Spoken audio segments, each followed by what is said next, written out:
আজকের সংক্ষিপ্ত খুতবা হতে যাচ্ছে কোরআনের 52তম সূরা সূরা তুর নিয়ে, এবং যারা এই খুতবা শুনে এই সূরা সম্পর্কে আরও কিছু জানতে চান তারা এই সপ্তাহের ছুটির দিনে এই সূরাটি তিলাওয়াত করতে পারেন, অনুবাদ পড়তে পারেন এবং সম্ভব হলে তাফসীরও পড়তে পারেন। আল্লাহ অনেক সূরার মধ্যে এই বিচার দিবস সম্পর্কে বর্ণনা করেছেন এবং এটি সেই সব সূরাগুলোর মধ্যে একটি, বিচার দিবসের বর্ণনা করার মাধ্যমে। এবং অবশ্যই আমরা জানি বিচার দিবসে কি হতে পারে। একটি স্থানে আল্লাহ বলেন, ওয়াকুনতুম আযওয়াজান সালাসা, এখানে মানুষ দুটি দলে ভাগ হয়ে যাবে, কিন্তু আপনি তা তিনটি দল বলতে পারেন, মৌলিকভাবে বিশ্বাসী, অবিশ্বাসী এবং বিশ্বাসীদের এলিট শ্রেণী। সূরাতুল ওয়াকিয়াতে বিশ্বাসীদের ভিআইপিদের নিয়ে বর্ণনা করা হয়েছে, কিন্তু মৌলিকভাবে বিশ্বাসী এবং অবিশ্বাসী এবং যারা ভুল দিকের মানুষেরা তাদের প্রত্যেককে সবসময় অবিশ্বাসী হিসেবে বলা হয়নি। প্রত্যেকবার আল্লাহ তাদের একটি নতুন বর্ণনা দিয়েছেন যাতে আমরা সেখান থেকে নতুন কিছু শিখতে পারি এবং আমাদের কি এড়িয়ে চলা উচিত তা আমরা জানতে পারি। তাই আল্লাহ শুধু বলেননি যে তারা কুফফার নয়, আল্লাহ তাদেরকে আলাদা আলাদাভাবে বর্ণনা করেছেন। প্রত্যেক বর্ণনায় আমাদের জন্য শিক্ষা রয়েছে এবং এই সূরায় বিচার দিবসে যারা বিপদে পড়তে চলেছে তাদের নিয়ে একটি খুব নির্দিষ্ট বর্ণনা রয়েছে। আল্লাহ আমাদের কাউকে তাদের অন্তর্ভুক্ত না করুন। এবং আমি এই সূরায় আল্লাহ তাদের যে বর্ণনা দিয়েছেন এবং তাদের বিপরীত দিকের মানুষ সম্পর্কে যে বর্ণনা দিয়েছেন তার উপর বিশেষ দৃষ্টি দিতে চাই। আল্লাহ বিচার দিবসের শুরুর দিকের বর্ণনা করছেন এভাবে, ইয়াউমা তামুরুস সামাউ মাওরা ওয়া তাসিরুল জিবালু সাইরা, আকাশ পরিবর্তন হচ্ছে, পাহাড় নড়তে শুরু করেছে, পৃথিবী আর দেখতে যেমন ছিল তেমন থাকছে না, মানুষেরা কবর থেকে বের হয়ে আসছে। এবং এখন আল্লাহ বলেন, ফাওয়াইলু ইয়াউমা ইযিল লিল মুকাযযিবিন, যারা সত্যকে মিথ্যা বলতো তাদের জন্য সেই দিন কত বিধ্বংসী আর কত ভয়ঙ্কর হবে যারা সত্যকে মিথ্যা বলতো।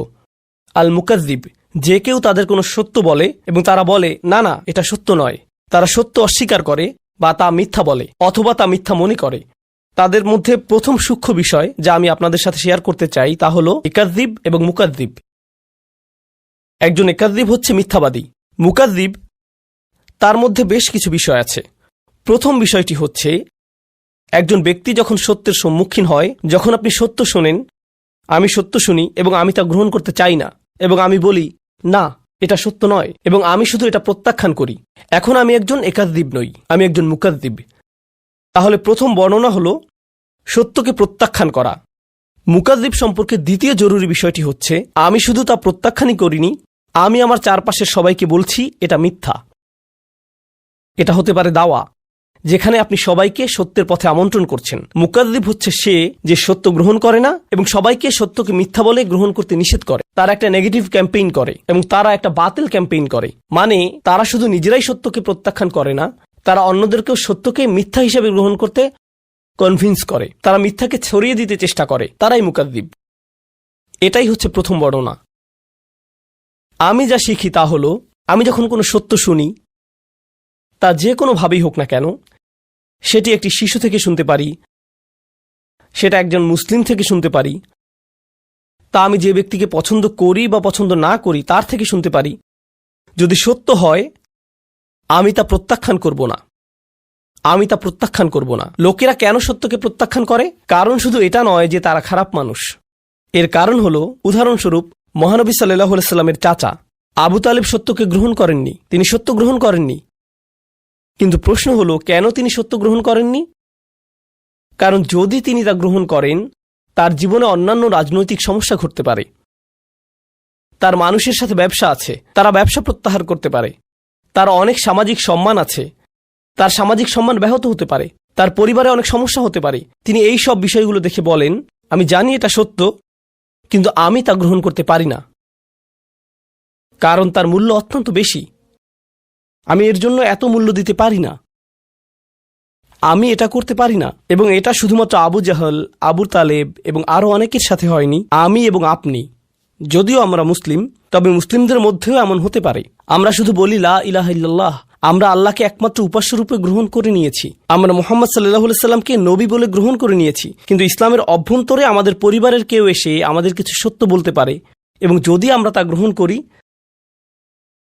তাহলে আমাদের বাবা তা পছন্দ করবেন না, অথবা আমাদের ভাই তা পছন্দ করবে না, অথবা যদি আমরা তা গ্রহণ করি আমাদের ব্যবসা ছেড়ে দিতে হতে পারে, অথবা আমাদের কাউকে টাকা ফেরত দিতে হতে পারে, একটি মূল্য প্রদান করতে হবে, তাহলে আমরা সেই সত্যের সাথে কি করি? না, এটা সত্য নয়। না, সেটা ঘটেনি। তাকযীব হচ্ছে রিসালাত, ঈমান, আল্লাহ, এইগুলোই তাকযীব। আপনি প্রতিদিনই তাকযীব করতে পারেন। এবং আপনি জানেন ইংরেজিতে একটা কথা আছে, বেস্ট ডিফেন্স ইজ অফেন্স। ঠিক আছে, আপনি সত্য গ্রহণ করছেন না, আমি সত্য গ্রহণ করছি না, কিন্তু তার জন্য আমাদের একটু খারাপ লাগছে। তো যাতে আমার একটু ভালো লাগে তাই আমি সবাইকে গিয়ে বলি না, এটা সত্য নয়, আমি এটা গ্রহণ করতে পারছি না কারণ এটা ভুল। কিন্তু আপনি আপনার ভেতর থেকে জানেন যে আপনি ভুল, কিন্তু নিজেকে ভেতর থেকে একটু ভালো লাগানোর জন্য সত্যকে মিথ্যা বলে প্রচার করছেন। এভাবেই আপনি আপনাকে ডিফেন্ড করছেন। এটাই হচ্ছে বিচার দিবসে এক ধরনের মানুষের বর্ণনা, যারা সেদিন তারা যা করত সেটা লুকাতে পারবে না। ওয়াইলু ইয়াউমাইযিল লিল মুকাযযিবিন। এরপরে আল্লাহ তাদের সম্পর্কে দ্বিতীয় বর্ণনা দেন, এবং সূরাটির খুবই ইন্টারেস্টিং ব্যাপার এখানেই। আপনি ভাববেন আল্লাযীনা কাযযাবু বির-রিসালাহ কাযযাবু বিন-নবী কাযযাবু বিন-নার আল্লাযীনা কাফারু বিন-নার। যে আল্লাহকে অবিশ্বাস করে, যে মহানবী সাল্লাল্লাহু আলাইহি সাল্লামকে মিথ্যাবাদী বলে, যে আল্লাহর বাণীকে মিথ্যা বলে, না, এখানে বর্ণনাটি হচ্ছে আল্লাযীনা হুম ফী খাউদিন ইয়ালআবুন। তারা ডুবে যায়। আমি এটা ইংরেজিতে ভালো ট্রান্সলেট করতে পারছি না। আরবি শব্দ হচ্ছে খাউদ। তারা খাউদে ডুবে যায় এবং সেখানে খেলতে থাকে। খাউদ। তাহলে চলুন আমি আপনাকে এই শব্দ খাউদ এর উৎপত্তি এবং এর অর্থ সম্পর্কে ব্যাখ্যা করি, এবং আমরা এই শব্দ থেকে কি শিখতে পারি দেখি। ইস্তিখাদ আল মা, এই শব্দের মূল অর্থ হলো আপনি কোনো জিনিসকে পানিতে ডুবান। যখন আপনি কোনো প্রাণীকে পানিতে ডুবান, এটাই হলো ইস্তিখাদা। যদি আপনি পানিতে হাঁটেন এবং আপনার জামাটা হাঁটু পর্যন্ত পানিতে ভিজে যায়, খাউদিল মা, আর আপনি পানিতে নিজেকে ডুবিয়ে ফেললেন, আর যখন আপনি পানিতে নিজেকে ডুবিয়ে ফেলেন, তারা বলে থাকে ইখতাদাল মারআ, যেমন একটি পশুর চারণ ক্ষেত্র, যেখানে ভেড়া এবং ছাগল চড়ে বেড়ায়, সেখানে অনেক ঘাস, তারা অনেক ঘাস খেতে পারে। যদি সেখানে অনেক ঝোপঝাড় থাকে, এখন যদি পশুরা সেখানে যায় তাহলে সেই ঝোপঝাড়ে আটকে যাবে। তার মানে হলো চারণভূমিতে খাউদ আছে। চলুন এখন মিখওয়াদ শব্দটি নিয়ে কথা বলি। আগের দিনগুলোতে যখন তারা কোনো পানীয় পরিবেশন করত, একটা বড় চামচ ব্যবহার করত। তারা চামচটিকে পাত্রে ডুবিয়ে পানি ঢেলে দিত, এবং তারা একটি মুক্তার জন্য এই শব্দটি ব্যবহার করত, কারণ মুক্তা পাওয়ার জন্য আপনাকে পানির গভীরে যেতে হবে। তারপরে এই শব্দটি অলংকারিকভাবে ব্যবহার হয়েছে। তারা এই শব্দটি এভাবেই ব্যবহার করত, ফাখাদা ফিল কালাম। যখন আপনি একটি বিষয়ের গভীরে যাবেন এবং এই বিষয়টি নিয়ে কথা বলতেই থাকবেন, মানে আপনি ওই বিষয়টিতে ডুবে আছেন। যেমন কিছু লোক বা আপনাদের মধ্যে কেউ গেম খেলেন, অনলাইন গেম খেলেন, এবং তারা সবসময় গেমের মধ্যে থাকে, তারা গেমে ডুবে থাকে। কেউ গাড়ি পছন্দ করে, তারা সবসময় গাড়ি নিয়ে কথা বলে, গাড়ি নিয়ে চিন্তা করে। তাদের ফোনের ওয়ালপেপার গাড়ির ছবি, তারা সবসময় গাড়ির আপডেট দেখেন। এই ব্যক্তিটি গাড়িতে খাউদ হয়ে আছে। খাউদের প্রধান অর্থ হল কিছুতে পুরোপুরি ডুবে থাকা। আধুনিককালে এই শব্দটিকে কোনো কিছুতে আসক্ত হওয়ার জন্য ব্যবহার করা হয়। নেশা, যখন কেউ কিছুতে আসক্ত হয়, এটি খুবই আকর্ষণীয়, কারণ এই বিষয়ে বইও লেখা হয়েছে। আপনি এজ অফ অ্যাডিকশন নামে একটা বই খুঁজে দেখতে পারেন। এই যে সময় আমরা বসবাস করছি, এটি একটা নেশার যুগ। আগে লোকেরা মদের নেশা সম্পর্কে কথা বলতো। যারা জুয়া খেলে তারা একবার নয়, বারবার ফিরে আসে। তারা তাদের বাড়ি হারায়, পরিবার হারায়, এবং তারা এটা বন্ধ করতে পারে না। মাদক একটি নেশা হতে পারে।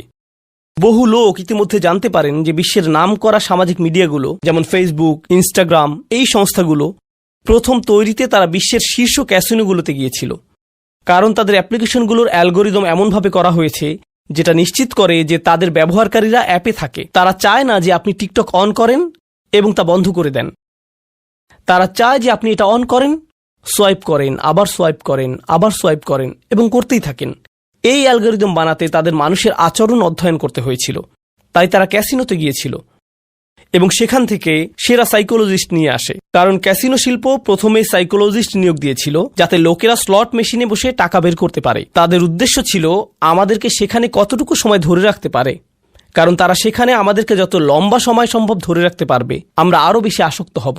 যারা লাস ভেগাসে ক্যাসিনো শিল্পের হিউম্যান বিহেভিয়ার তৈরি করেছিলেন, সেই একই লোকদের সিলিকন ভ্যালিতে নিয়ে আসা হয়েছিল সোশ্যাল মিডিয়ার ইউজার বিহেভিয়ার মডেল তৈরি করতে। কারণ তারা জানে যদি আপনি সবচেয়ে আসক্ত হন তখন তারা আপনার থেকে সবচেয়ে বেশি প্রফিট করতে পারবে। যদি আপনি নেশায় ডুবে যান এবং আপনি বের হতে পারবেন না, যদি আপনি নেশায় ডুবে যান তখন আপনি বের হতে পারবেন না, এবং আপনি যদি এটা আবার করতে না পারেন তাহলে আপনি আপনার ভেতরে কিছুই নেই এরকম একটা অনুভব করবেন। সে মদ পান করে এবং সে মনে করে সে ভালো ফিল করছে, সে চলে যায়, তার 1 ঘন্টা 2 ঘন্টা পর আবার মদ খেতে ইচ্ছা করে, তার আবার একটা চাহিদা তৈরি হয়, আমাকে আরেকটা দিন। তাদের পেট ব্যথা করতে থাকলেও তারা মদ পান করে যায়, তারা অর্ধেক ঘুমন্ত অবস্থায় থাকলেও মদ পান করে থাকে, তারা ঘুম থেকে উঠে এসেও মদ পান করতে চায়। এটি অনলাইন অন্যান্য নেশা এবং বিনোদনের নেশার ক্ষেত্রেও সত্যি। কিছু লোক চলচ্চিত্রে আসক্ত, নেটফ্লিক্সে কিছু লোক আসক্ত, স্পোর্টসে কিছু লোক আসক্ত। এই নেশা পরবর্তীতে আল্লাহ সত্যের সম্পর্কে কথা বলেছেন। যখন সত্য আসে, কোরআনে যে সত্য সম্পর্কে বলা হয়েছে, আপনাকে এই বাস্তবতার সাথে ডিল করতে হয়, আপনাকে আপনার কাজের জন্য দায়িত্ব গ্রহণ করতে হয়। আমি কিভাবে আমার দিন কাটাচ্ছি তার ব্যাপারে যত্নশীল হতে হয়, কিভাবে আমি আমার রাত কাটাচ্ছি তার ব্যাপারে যত্নশীল হতে হয়।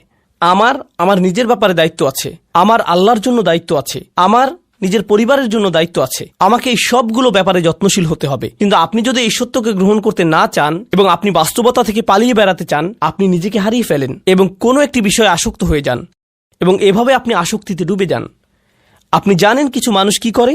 কোনো একটি গ্যাদারিংয়ে কিছু শুনলে, মনে করেন 8 জন মানুষের একটি সমাবেশ, ফ্যামিলি গেট টুগেদার, তারা সেখানে বসে কথা বলছে এবং সেখানে কোনো একজন আল্লাহর দ্বীনের ব্যাপারে কথা তুলল, সে দ্রুত সেই বিষয়টি পরিবর্তন করে ফেলবে এবং সে চাইবে একটি অন্য বিষয়ে কথা বলতে, কারণ সে জানে সে কোন বিষয়ে কথা বলতে চাইবে। ওহ না না না, জানো UFC ফাইটে কি হয়েছে, এই খেলাটিতে কি হয়েছে, এই ছবিটিতে কি হয়েছে, ও আল্লাহ সেগুলো কত ভালো ছিল, এবং আমি এভাবে কথা বলতে থাকি। তারা যদি দিন সম্পর্কে কথা বলে তবে তারা দিনকে একটা মজার ছলে কথা বলে, এই বিষয়ে কথা বলাটা একটু ফান। তখন আল্লাহ বলেন, হাত্তা ইয়াখুদু ফি হাদিসিন গাইরিহি, তাদের সাথে ততক্ষণ কথা বললেন না যতক্ষণ পর্যন্ত তার অন্য বিষয়ে ডুবে না যায়, এখন আমার আপনার নিজেদেরকে জিজ্ঞাসা করা উচিত, এটা মানুষের সম্পর্কে সমালোচনা নয়, এটা আমি এবং আপনি আমাদের সম্পর্কে যা ভাবি তাই। আমি প্রতিদিন যে বিষয়ে ডুবে থাকি এর কি কোনো উদ্দেশ্য আছে, নাকি আমরা আসলে শুধু এদিক ওদিক ঘুরে বেড়াচ্ছি? এই প্রশ্নটি আমি আমাকে জিজ্ঞেস করতে চাই। বিচার দিবস সম্পর্কে আল্লাহ বললেন, ইয়াউমা ইযিল্লিল মুকাযযিবিন আল্লাযীনা হুম ফি খাউদিন ইয়ালআবুন, তারা বিভিন্ন বিষয়ে ডুবে আছে এবং সেই বিষয়ে এদিক ওদিক ঘুরে বেড়াচ্ছে, তারা শুধুই ঘুরে বেড়াচ্ছে। এবং প্রতিবার যখন কোরআন তাদেরকে ডাকে, সত্য তাদেরকে ডাকে, সবকিছু দায়িত্ববোধ, কারণ বিচার দিবস মানেই দায়িত্ববোধ, তাই নয় কি? বিচার দিবস হচ্ছে একটি কোর্ট, এবং এই কোর্টে কি হয়?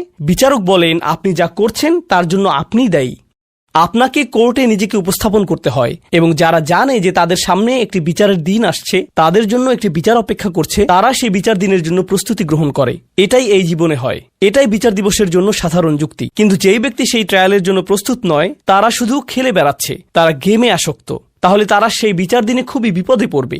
এবং কেউ কেউ বলে, এই বিচার দিবস আগামীকাল, বিচার দিবস আগামী সপ্তাহে, তাড়াতাড়ি এই দিনের জন্য প্রস্তুতি গ্রহণ করো।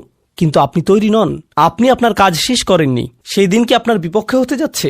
আরে যান, আমাকে খেলতে দেন। এটা সত্য নয়। এই মানুষগুলো খুব বেশি, আসলেই খুব বেশি, তারা খুবই নেতিবাচক, আমাকে আমার মতো থাকতে দিন। আপনি জানেন, এমন একটা সময় ছিল যখন দার্শনিকেরা ক্যাপিটালিজম, কমিউনিজম, অ্যাথিজম এইগুলো নিয়ে কথা বলতো। এখন আমরা একটা নতুন পৃথিবীতে, আপনার ইমোশনই আপনার নতুন ধর্ম। আমাকে একটু ভালো থাকতে দিন তো, আমি শুধু ভালো থাকতে চাই, আমাকে আমার মতো থাকতে দিন। আপনি জানেন বিচার দিবসে আল্লাহ এমন একটি বর্ণনাই দিয়েছেন, আল্লাযীনা হুম ফি খাউদিন ইয়ালআবুন, যখন কোনো মানুষ কোনো কিছুতে ডুবে যায় তখন সে আর অন্য কিছুতে যেতে চায় না, সে ওখানে আটকে পড়ে, তারা একই জায়গায় থাকে। যখন কোনো মানুষ কোনো কিছুতে আসক্ত হয় তখন আপনি তাকে 1 বছর আগেও যেখানে দেখেছেন এখনও ঠিক সেখানেই দেখবেন। আপনি জানেন, যখন মানুষ কোনো কিছুর পরিবর্তন করে না, আল্লাহ তাদেরকে পরিবর্তন করেন। আল্লাহ বলেন, ওয়াল্লাযীনা ইয়াওমা ইউদআউনা ইলা নারি জাহান্নামা দাআ, তখন আল্লাহ তাদেরকে জাহান্নামের আগুনের দিকে ঠেলে দেন। তাদেরকে ঠেলে দেয়া হয় কারণ তারা নিজেরা নড়ে না, তারা যেতে চায় না। হাযিহিন নারুল্লাতী কুনতুম বিহা তুকাযযিবুন, এই হচ্ছে জাহান্নাম যাকে তোমরা মিথ্যা বলতে। আফাসিহরুম হাযা, যদি আমি বলি এটা কি জাদু? আও আনতুম লা তুবসিরুন, তুমি কি দেখছো না? কারণ আমি কোনো আগুন দেখতে পাচ্ছি না। হে আস্তাগফিরুল্লাহ বলো, এগুলো করো না। আমাদেরকে আল্লাহকে ভয় করা উচিত, আমাদের বিচার দিবসকে ভয় করা উচিত। ও হ্যাঁ, আমার আগুন ভয় করা উচিত, কিন্তু আমি তো কোনো ধোঁয়া দেখতে পাচ্ছি না, আমি তো তাপমাত্রা বাড়তে দেখছি না। আল্লাহ বলেন এটা মিথ্যা। যখন বিচার দিবস আসবে, আও আনতুম লা তুবসিরুন, তুমি এটা দেখবে না। ইসলাউহা ফাসবিরু আলা তাসবিরু সাওয়াউন আলাইকুম ইন্নামা তুজজাউনা মা কুনতুম তা'মালুন। এখন যাও এর ভিতর এবং এটা উপভোগ করো। তুমি এটা সহ্য করতে পারো বা না পারো, এটা কোনো ব্যাপারই না, এটার এখন কোনো মূল্যই নেই। আমি এখন এই খুতবাটিকে ছোট করে আনতে চাই। অন্যদিকে এই মানুষের বিপরীত দিকে কিছু মানুষ থাকবে যারা বিচারের দিনে কোনো ধরনের বিপদে পড়বে না। আল্লাহ বলেন, ইন্নামাল মুত্তাকিনা ফি জান্নাতিন ওয়া নাঈম। যে মানুষের তাকওয়া ছিল তারা জান্নাতে যাবে এবং সেখানে আরাম করবে। আয়াতের পরবর্তী অংশটি হচ্ছে জান্নাতের বর্ণনা। এটা নিয়ে হয়তো পরবর্তীতে কখনো কথা বলবো, কিন্তু আমি চাই আপনারা এই বিষয়টি নিয়ে চিন্তা করুন। মুত্তাকিন বলতে আসলেই কি বোঝায়? মুত্তাকিন শব্দটা আমরা সবসময় শুনে থাকি আমাদের তাকওয়া থাকা উচিত, আমাদের তাকওয়া থাকা উচিত। তো তাকওয়া শব্দটি এসেছে ওয়াকায়া শব্দ থেকে। আপনার জানা উচিত ওয়াকা মানে হচ্ছে প্রতিরোধ করা। এখান থেকে যে শব্দটি এসেছে, আমরা দোয়াতে এই কথাটা বলে থাকি, ওয়াকিনা আযাবান নার। তাকওয়া একই শব্দ। ওয়াকিনা আযাবান নার মানে হচ্ছে আমাদেরকে বিচার দিবসের শাস্তি থেকে রক্ষা করুন। আল্লাহ বলেন, কু আনফুসাকুম ওয়া আহলিকুম নার, তোমাকে এবং তোমার পরিবারকে জাহান্নামের আগুন থেকে রক্ষা করো। ইত্তাকা বা মুত্তাকি হচ্ছে সে যে নিজেকে রক্ষা করে। যখন আপনি বাসায় যান দরজা বন্ধ করেন, যখন হাঁটতে যান তখন দরজায় তালা দেন, এর মানে আপনি একটু তাকওয়া অবলম্বন করেছেন, কারণ আপনি নিজেকে রক্ষা করেছেন। তাই মাঝে মাঝে আমরা তাকওয়াকে আল্লাহর ভয় বলে অনুবাদ করে থাকি। আরবিতে ভয় হচ্ছে খৌফ, খাশিয়া। এছাড়া আরবিতে ভয় বোঝাতে আরও অনেক শব্দ ব্যবহার হয়ে থাকে, তো তাকওয়া সেগুলোর মধ্যে একটি। আসলে তাকওয়া বলতে বোঝায় যখন আপনি নিজেকে সতর্ক থাকার মাধ্যমে রক্ষা করেন। ধরুন, যখন কোনো মানুষ হজে যায়, আল্লাহ বলেন, অতাজাওয়াদু ফাইন্না খায়রাজ যাদ আত-তাকওয়া। হজে যাওয়ার সময় আপনি আপনার প্রয়োজনীয় জিনিসগুলো নিয়ে যাচ্ছেন, কারণ আপনি জানেন বেস্ট প্রভিশন ইজ প্রিকশন, আপনাকে রক্ষা করার জন্য। এটা দিয়েই তাই বিভিন্ন জিনিসও বোঝায়। এখন এই শব্দটি এই আয়াতে কি বোঝাচ্ছে? মানুষ যারা নিজেদেরকে রক্ষা করে, যখনই তারা দেখে যে তারা কোনো একটি আসক্তিতে জড়িয়ে যাচ্ছে, তখন তারা বলে আমাকে এখান থেকে নিজেকে সরিয়ে আনতে হবে। যখন তারা দেখে তাদের সঙ্গীগুলো কোনো একটি বিষয়ে আসক্ত হয়ে যাচ্ছে, তখন সে বলে, ও না না, আমাকে এখান থেকে নিজেকে রক্ষা করতে হবে। তাই তারা সব সময় নিজেদেরকে সেসব সঙ্গ থেকে সরিয়ে নিচ্ছে, যেসব সঙ্গে থাকলে তারা কোনো আসক্তির দিকে জড়িয়ে যেতে পারে। তারা সব সময় আমাদের আশেপাশে আছে, আমরা কেউই নিরাপদ নই। মুত্তাকিন শব্দটি ব্যবহার করার মাধ্যমে এমন মানুষকে বোঝায় যে সব সময় সতর্ক, তারা কখনোই বিশ্রাম নেয় না, তারা সব সময় একটা প্রতিরক্ষা বলয়ের মধ্যে থাকে। তারা জানে যদি তারা এভাবে না থাকে তাহলে স্লিপ করতে পারে। ইন্নাল মুত্তাকিনা ফি জান্নাতিন ওয়া নাঈম। এই কারণেই আমি তোমাদেরকে জান্নাত দেব উপহার হিসেবে। তাহলে আমাদেরকে এখন থেকে খুব সতর্কতার সাথে থাকতে হবে। আমার মনকে বোঝাতে হবে যেন আমি যে কোনো সময় পিছলে যেতে পারি, আমি ভুল করতে পারি, আমাকে তারপরে সেখান থেকে ফিরে আসতে হবে এবং আরো বেশি সতর্ক থাকতে হবে। যদি আমি পিছলে যাই তাহলে আবার আমাকে ফিরে আসতে হবে। এটি একটা চলমান প্রক্রিয়া। এগুলোর শেষে আল্লাহ বলেন, ফি জান্নাতিন ওয়া নাঈম। আপনি যখন জান্নাতে যাবেন আপনারা বাগান পাবেন, কিন্তু সবচেয়ে গুরুত্বপূর্ণ আপনারা পাবেন নাঈম। যে নাঈম শব্দটি এসেছে নুউমা থেকে, যার মানে হচ্ছে নরম এবং বিশ্রাম। তাদের এখন কোনো তাকওয়া থাকার প্রয়োজন নেই, তাদের এখন কোনো সতর্কতার প্রয়োজন নেই। তারা তখন বলবে এখন আমি বিশ্রাম নিতে পারি। তাহলে আল্লাহ কি করলেন? আল্লাহ আমাদেরকে দুটি ছবি দেখালেন। একটি হচ্ছে এমন ব্যক্তিরা যারা এখন নাঈমে আছে, তারা বর্তমানে যেদিকে মনে চায় সেদিকে ঘুরে বেড়াচ্ছে, রিল্যাক্স করছে, তাদের কোনো কিছু চিন্তা করার নেই, শুধু বিশ্রাম নিচ্ছে। এবং অন্যদিকে তাকওয়াপূর্ণ ব্যক্তিরা তারা পরবর্তীতে রিল্যাক্স করবে। এখন সিদ্ধান্ত আপনার, আপনি কোন দলে থাকবেন। আপনি এখন রিল্যাক্স করতে পারেন অথবা আপনি পরবর্তীতে রিল্যাক্স করতে পারেন। আপনি এখন সাময়িকভাবে আনন্দ অনুভব করতে পারেন এবং পরবর্তীতে কঠিন বিপদে পড়তে পারেন, অথবা আপনি এখন একটু বেশি সতর্ক এবং বেশি নিজেকে রক্ষা করে চলতে পারেন এবং পরবর্তীতে অনন্তকালের জন্য রিল্যাক্স করতে পারেন। এই সিদ্ধান্তই আমাকে এবং আপনাকে নিতে হবে। আমি আল্লাহ আযজা ওয়া জাল্লার কাছে দোয়া করছি, আল্লাহ আমাদেরকে যে কোনো ধরনের খাউদ থেকে রক্ষা করুন, যা আমাদেরকে সত্য থেকে দূরে নিয়ে যায় এবং আমাদেরকে মুকাদ্দিবিনদের অন্তর্ভুক্ত করে। আল্লাহ আমাদেরকে তাকওয়া সম্পূর্ণ করুন, যাতে আমরা আল্লাহর দয়ার অন্তর্ভুক্ত হতে পারি, যাতে আমরা জান্নাতুল নাঈমে যেতে পারি। বারাকাল্লাহু লি ওয়া লাকুম ফিল কুরআনিল হাকিম ওয়া নাফা'নি ওয়া ইয়্যাকুম বিল আয়াতি ওয়াদ যিকরিল হাকিম।